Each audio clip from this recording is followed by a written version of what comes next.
Now, at least two political parties have questioned former crime intelligence boss Richard Mdluli's parole release.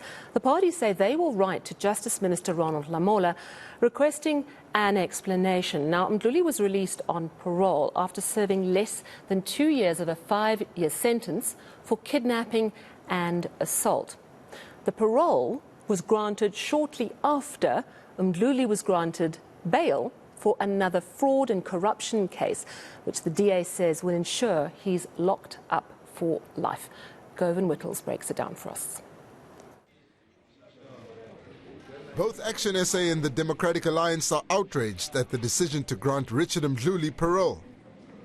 Mdluli has played such a key role in getting South Africa where it is today, leading to the breakdown of the rule of law, being on the RET faction of the ANC. So it looks like his release, it's really more political than actually having just actually served the sentence as required by the law. I'm disgusted that he's out on parole after such a short period of time.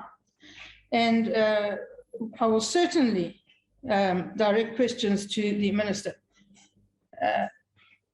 surrounding this issue to get clarity on what was considered and what wasn't. The Correctional Services Department says the decision followed protocol and was above board. Grounding phenomenon here is the Correctional Services Act, because it stipulates how inmates are supposed to be treated and how they have to serve their sentences, and when inmates become eligible for parole consideration and the process that has to be followed. Then that does assist, because it then nullifies the notion that may arise where people may start saying others are treated differently or others received favors. One analyst believes the former crime intelligence boss's release will entrench a negative perception.